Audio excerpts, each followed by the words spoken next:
comment vous allez? Moi, ça va très bien. Je dis ça va très bien parce que ma journée aurait bien plus mal fini. Bien plus mal. Oui, c'est bon, ça se dit. En fait, ma journée démarrait très bien parce qu'il faut savoir que c'est les grandes vacances. Donc moi, je suis encore étudiant, quoi. Donc j'étudie.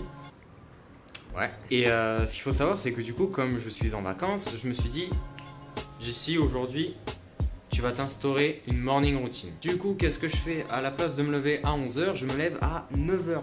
Non, 8h. À 8h, qu'est-ce que je fais? Je me lève, petit coup d'eau sur le visage, je déjeune et après c'est sport. Du coup, tout se passe bien, je fais mon sport, après je prends mon bain. À 10h, il y a l'infirmière qui vient, elle me change le pansement, jusque-là, tout va bien. Arrive à midi, parce que j'étais censé attendre un colis de sap que j'ai sur moi d'ailleurs, donc c'est pour vous dire que l'histoire a bien fini quand même. J'étais censé recevoir un colis avec des sapes parce qu'après l'après-midi je devais faire des photos et tourner un petit TikTok qui d'ailleurs est disponible sur mon compte TikTok, allez vous abonner.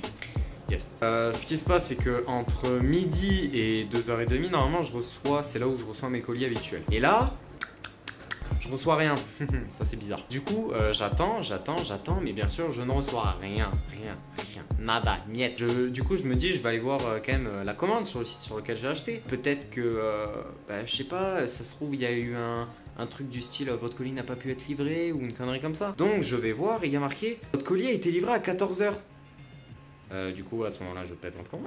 Votre colis a été livré à 14h et au final j'ai attendu jusqu'à 3h30 en me disant peut-être que c'est chiant en notant les colis, peut-être que tu vois voilà. Elle va l'amener à 3h30. C'est le dernier délai, 3h30. Et non, toujours rien, hein. Ouais, toujours rien. Du coup mon père appelle la poste, il y va même et elle lui dit ah mais on l'a livré chez votre belle-sœur, en parlant de mon père. Du coup, j'ai patienté jusqu'à 3h30 sans rien faire. Après, au final, le colis soit bien livré à 2h30, mais chez ma tante. Ça, c'est marrant, ça. Factrice, t'as déconné, hein. Elle est bien drôle, cette anecdote, les gars, mais c'est pas du tout ça le sujet de cette... Je vais casser mon truc. Bon, elle est bien drôle cette anecdote les gars, mais c'est pas du tout ça le sujet de cette vidéo. Vous avez cliqué sur cette vidéo parce que vous avez vu le titre. Effectivement, quand j'étais plus petit, je suis passé à la télé. 2 fois, à 2 reprises. La première fois que je passais à la télé, il me semble que j'étais... je venais de rentrer en CM2, donc j'avais quoi? En CM2, t'as 10 ans? Un truc comme ça.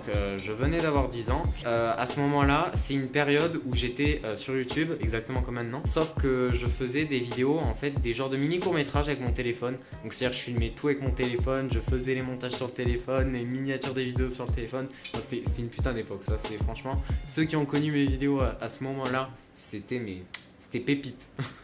Et je faisais des courts-métrages avec mon cousin, j'étais pas seul. Donc effectivement, c'était l'époque où je faisais les courts-métrages avec mon cousin. En fait, c'est ma tante à la base qui a des connaissances d'amis qui connaissent et tout ça. Et elle demande à moi et mon cousin, comme quoi elle avait reçu un message pour tourner dans un mini court-métrage, mais vraiment c'est même pas un court-métrage, c'est mini-métrage. Pour une pub de la laiterie Fabre. Moi et mon cousin, on s'est dit oui, ouais, bah c'est stylé, moi, on veut nous. Et du coup, voilà, donc on se retrouve à tourner un mini-métrage avec mon cousin, qui est, ma foi, stylé. Bah, d'ailleurs, je vous montre quelques images des moments où on me voit, parce que c'est pas tout le mini-métrage où on me voit, c'est vraiment genre sur 2 minutes 30, on me voit 10 secondes.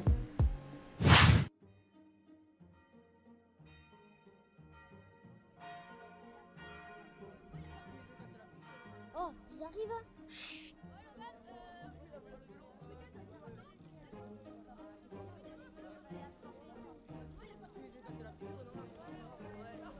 Bah, j'y arrive pas. Si j'aurais su, j'aurais pas venu. Voilà, donc si on peut faire une pause sur cette image, les 3 garnements, donc la personne qui est au milieu, c'est un ami à nous, une connaissance, voilà. À la droite et à la gauche. À gauche, il y a mon cousin et à droite, il y a moi. Je pense que ça se voit que ça date un petit peu quand même, hein. Quelques anecdotes sur ces petits trucs qui se sont passés. Donc déjà, moi, c'était la période où j'aimais le court-métrage, j'aimais la vidéo, le son, tout ça, j'adorais le montage. Et du coup, on me posait pas mal de questions. Enfin, quand j'arrivais sur le lieu de tournage et tout ça, je connaissais un petit peu. Je disais, ah ouais, ça. Je disais, ah, mais tu fais des trucs? Je fais, ouais, je fais des petits courts-métrages avec mon cousin et tout ça. Enfin, c'est voix timide parce que j'étais C'est un conseil du cul, ouais, clairement. J'ai vu tous les coulisses de comment ça pouvait se passer, donc je vous mets le lien du court-métrage dans la description. Mais j'ai pu voir les coulisses de comment ça se passe. Déjà, les couleurs, moi je trouve que je suis embelli sur l'image parce que... Ah, de base, je ressemble pas à ça, les gars. En vrai de vrai, à cet âge-là, j'étais pas si beau et bronzé que ça. Donc, l'image est très, très modifiée. Par rapport à ce que moi j'ai vu, il y avait énormément de caméras, de systèmes. Il y avait des quads pour suivre les vélos. Enfin, c'était tant de matos. Bon, un court-métrage aussi pété. Il est pas pété. Enfin, en soi, il est pas pété. Non, ce serait méchant et vraiment très... Voilà, de dire ça. Il est pas pété. Mais tant de matos pour si peu... Franchement, c'est voilà, c'est coup-ci, coup-ça quoi. Donc on peut voir que les répliques que j'ai dans ce court-métrage là, c'est vraiment pas ouf du tout. Il me semble que c'est chut. C'est tout. Ça c'était ma réplique et j'ai mis du temps à l'apprendre. Non mais vraiment, on m'a dit tu veux pas venir tu fais un gosse qui lance des châtaignes sur des gens qui passent en vélo et tu dis chut. OK, moi je suis chaud. Franchement, vraiment passé comme ça. Parce que là, en fait, il y a plusieurs vidéos sur ça. C'est que, en fait, je viens de me rappeler que je pense qu'il y avait autant de caméras parce qu'il y avait des caméras pour filmer le court-métrage et en fait, il y avait un making-of derrière. Donc, d'ailleurs, des images du making-of. On tourne une fiction, donc patience avant de voir du fromage bio. Il va y avoir de la baston. Ça devrait vous rappeler quelque chose. Une vague histoire de boutons. Bon, les gars, vous êtes prêts? Oui, c'est bon. Ça va saigner. Dans le making-of, j'avais une autre réplique. C'était oui, c'est bon. Waouh. Là la réplique quoi. Je comprends pourquoi j'ai une mémoire pas assez développée. Quand j'étais là-bas, ils auraient dû me faire apprendre un texte. Genre un texte, j'aurais dû poser en mode... Non.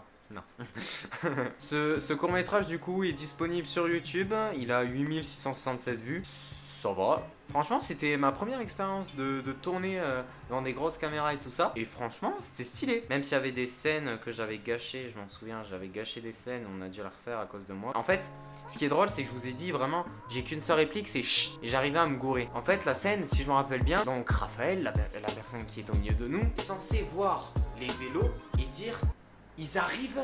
Et nous, sur le côté, avec mon cousin, on est censé dire chut. Après cette phrase, en fait, parce que comme le lancement de Châtaigne et tout ça n'était pas tout dans le même rush, on était, du coup, en fait, il y avait une coupure où il disait « Oh, si j'aurais su, j'aurais pas venu. » Comme la guerre des boutons. Exactement. C'est la même réplique. Et je me souviens qu'à chaque fois, je gâchais la scène parce que derrière, dans chaque scène, en fait, je me perdais. Du coup, je savais plus à quel moment je devais dire chut.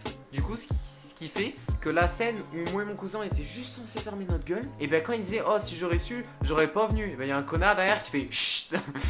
Tu vois, parce que je me perds dans les rushs. Et du coup c'est très drôle. Enfin c'est pas pour les scénaristes qui faisaient le court métrage parce que ça leur casse les couilles de refaire la scène à chaque fois. Et donc maintenant on passe à la deuxième fois où je suis passé à la télé. Donc la deuxième fois où je suis passé à la télé, il me semble, j'étais en CM2 aussi encore, mais fin CM2. Du coup, je me souviens que c'était ma tante, encore une fois, qui nous a proposé à moi et mon cousin, parce qu'on est deux en fait. J'ai dit, je suis passé à la télé, mais c'était en duo avec mon cousin en fait. On a un duo. Franchement, voilà. Du coup, c'est ma tante encore qui me propose, enfin qui nous propose à moi et mon cousin, de faire un mini reportage de, là c'est 1 minute 30 je crois, et j'y suis sur les 1 minute 30, c'est bien. En fait, c'est un reportage sur l'eau gazeuse. Voilà. L'eau gazeuse, tiens à vous le dire très honnêtement, sans offenser personne, c'est dégueulasse l'eau gazeuse les gens. Et mon cousin n'aime pas ça non plus. Dites-vous qu'on est allé à un reportage d'eau gazeuse sans aimer ça. Voilà, la logique. Donc avec mon cousin, on se retrouve du coup devant 3 personnes avec une grosse caméra. Et en fait, on nous a expliqué, on va vous mettre des bouteilles sur la table, disposées un peu partout comme ça. Bien sûr, il ne faudra pas citer de marque, surtout, faites très gaffe à ça. J'étais en CM2, il faut faire gaffe à un truc et tout, ils m'ont mis la pression dès le début. Donc donner un avis un peu constructif pour histoire de montrer que ouais t'es petit mais t'es là, tu vois, tu donnes ton avis, t'aimes ça, t'aimes l'eau gazeuse.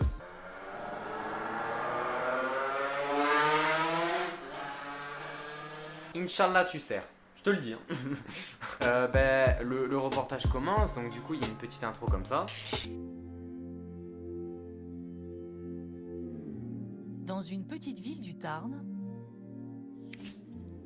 Le petit bouet qui va bien. Stop.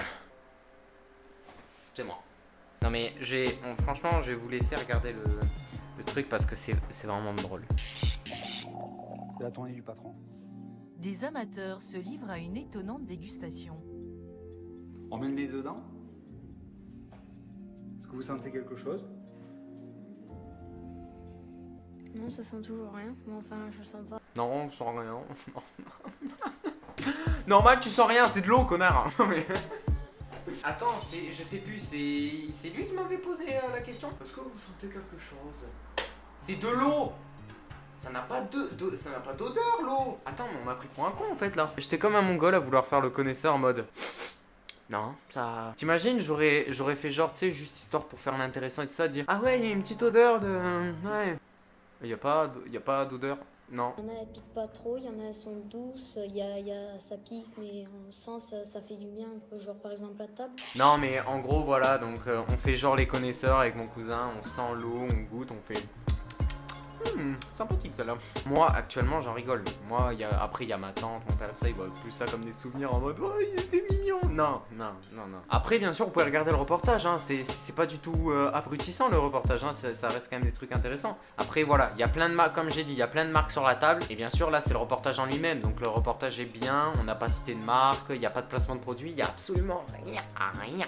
Pour le moment, il n'y a rien. Donc moi je bois, genre le c'est bon, dans ma bouche. Non mais attendez. Attendez. T'entends ça?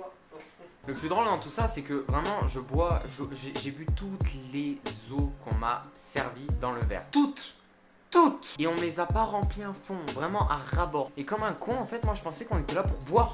Du coup, je buvais, je finissais les verres comme ça, là. Je finissais, j'encaissais, mais vraiment. Et sauf qu'à un moment donné, ils me disent non, mais il faut pas tout boire, hein. Là, c'est un peu pour l'écran et tout ça, juste.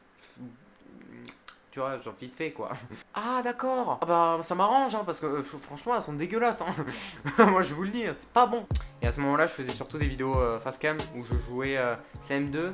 Ah ouais non c'est pas encore l'époque de Fortnite. Ah dommage, je sais plus à quoi jouer. Je crois que je faisais des petites vidéos sur FIFA. Et ouais donc encore une fois il me pose la question. Ah t'es connaisseur? Oui je connais tout ça. J'avais eu ma première caméra, mon premier caméscope les gens. Il est où ce con? Attendez je vais vous le montrer, c'est marrant. Ça les gars, c'est ma première caméra. J'ai commencé vraiment à faire des vraies vidéos avec ça, vraiment. C'est avec ça que j'ai commencé, avec un petit micro qui était avec, enfin c'était un ensemble, c'était hyper cool. Franchement, pour quelqu'un qui était en CM2, c'était hyper cool.